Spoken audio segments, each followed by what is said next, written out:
Hi, my name is Will Nunziata, New York City-based director and creator of theater, television, and film, and also proud Phoenix Global Artist Ambassador.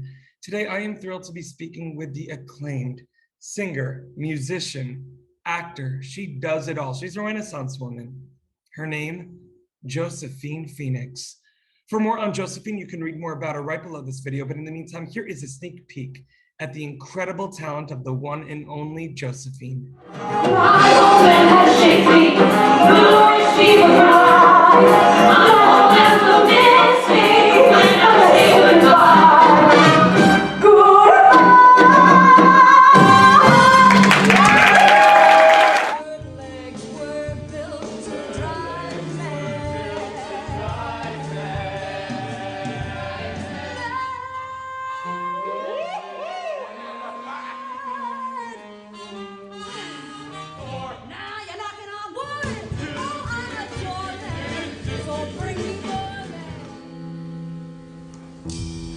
We're all so sure, we're all so wise. No limits, no boundaries, no compromise.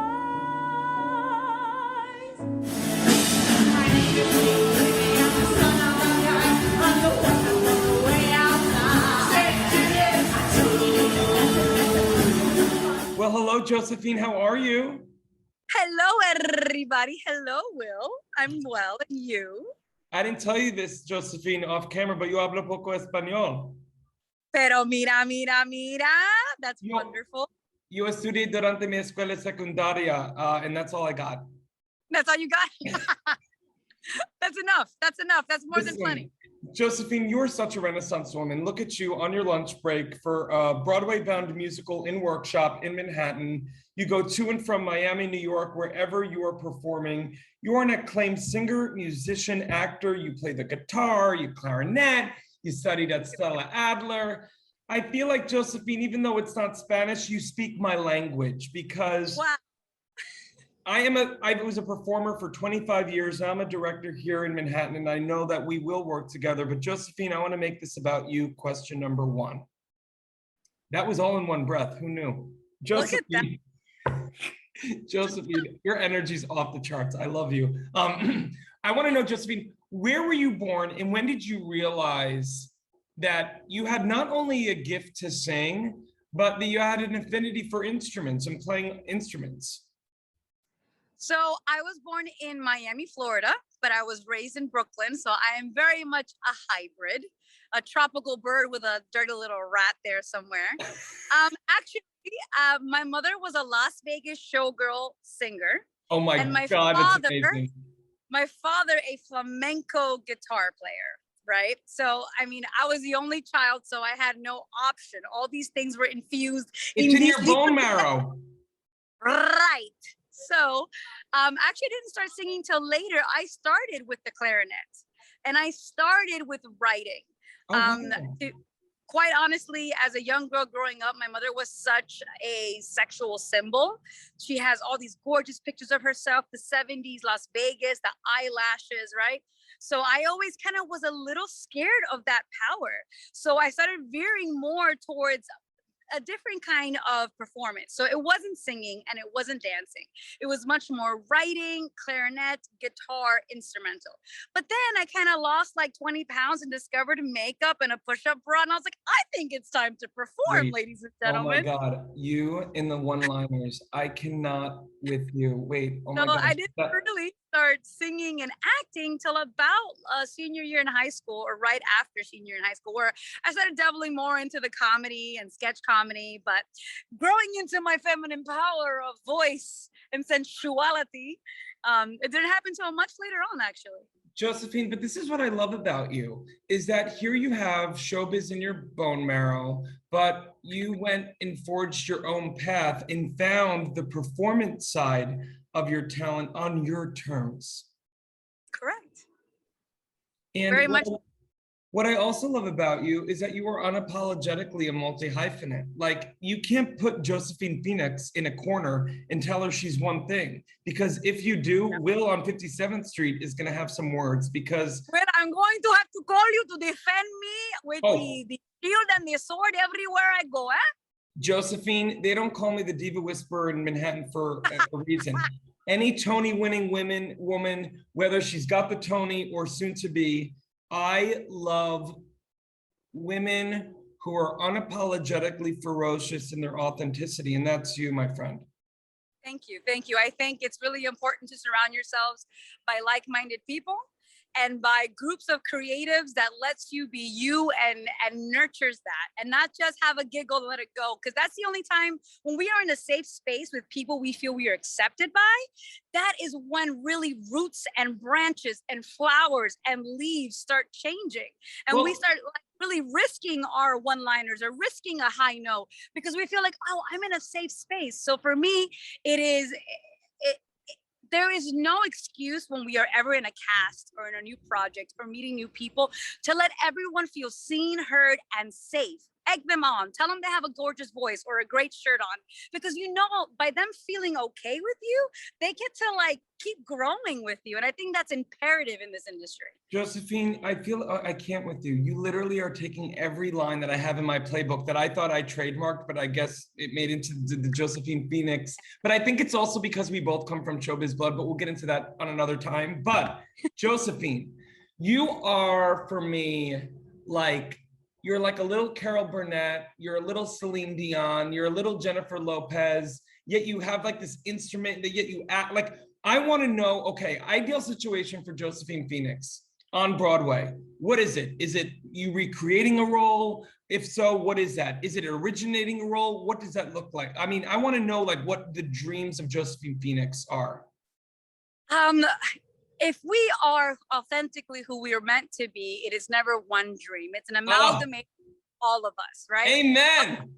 What I love about the concept of Broadway, which is also something new, musical theater has only been around in my atmosphere for about 4 years. Wow. It's the live audience aspect, right? I'm a singer-songwriter first. I'm a singer first. So I love like the quips and stuff. But dreams for me is just being as creative, deep, and funny as possible, and enough to buy Whole Foods every week. You know, if we can marry the two together, where after an amazing performance, I can go to Whole Foods and afford the orchid, I think we're in business. I can't with you with the orchid, and I could see you. Like, I want to film you. Right? I want to film a sitcom with you, like the opening sequence of you literally going up the escalator at Columbus Circle, and you're in front of the orchid. That's going to be the opening scene. We're going to have... I recently did On Your Feet, and I was Gloria Fajardo. I was the mother figure, which was a blessing to even be considered to have such power on stage. That's an amazing role. But I realized with our 110 performance contract that I missed the ability of making people laugh on stage with a little bit more freedom. So although I am honored to do the dramatic roles for theater, I think I want to still veer more in towards a little more lighthearted optimism comedy when it comes to theater, because repeating that into that world over and over again, it's tough. It really is. I'm like, let's do that for television and film where we do like 7 takes and we're done, because there's 110 performance of being deep and depressing. I can't. Josephine, what I also love so much about you, like as you sometimes trail off into your comedy, now I'm getting Director Will over here. Like you turn on like the Spanish accent. I can't.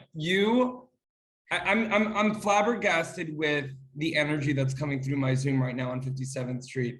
You have a light, but obviously, Josephine, you're a person and an artist that has done work on themselves. It's evident.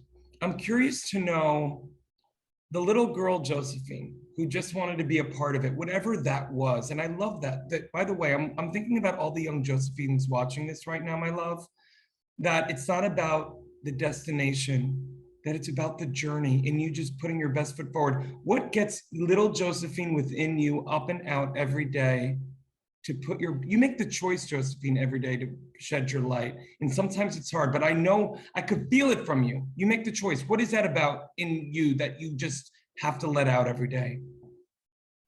Mr. Nuncia, you're getting in there, right? You're getting that little hammer and getting into the heart. Listen, you know, you said it right. It's not about the destination. Our life is every moment. So what do you do with each moment? You know, it's the audition. The audition is also a performance, right? It's the cast. Connect with the people. What are they inspiring you? Little Josephine was an only child from superstar parents in their own right.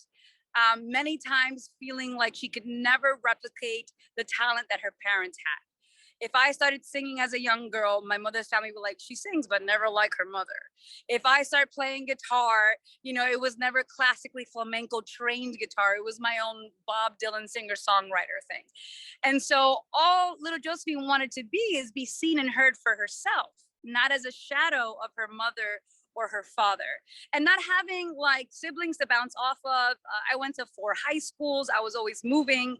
So for me, I was always the new kid. And being the new kid, how do you forge friendships? How do you make a life? So it's all about comedy and connection.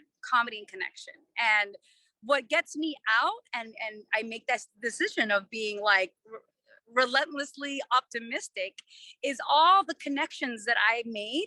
Like, you know, we pick our family. So I have this core group of friends that is just beautiful. And all the like new people I can meet that'll inspire me, that'll teach me, that I can also do that. It's just the exchange of energy, which is why I love performance. And I love this world. We're always so open and vulnerable. And if you're with the right kind of people, like life seems like a gift and not like a job. Amen. So I mean, it's why I became a always director. about, It's moments like yeah. this and why I became what I did, because I always wanted to create a safe space where best idea wins for little Will that didn't have that safe space. And thinking about Josephine in a world where you were little, everyone wanted you to be a second-rate version maybe of your parents, but you chose to be a first-rate version of you. Yes, I hope I'm doing little Josephine justice. You are incredible. I could speak with you forever. I want to let our audience know for more on the incredible Renaissance woman that is Josephine Phoenix. You can read more about her right below this video. Josephine, I can't wait for us to get together. I'm Facebook friending you after this because I'm old school like that. Yes. Like, you're on my radar now. I'm sorry, not sorry. You're great. incredible. Let's talk about co-parenting. Let's get on the train already. You're gonna have to fight my husband on that, but you know what? Welcome to 2021. Exactly. I adore you. Have a great day today.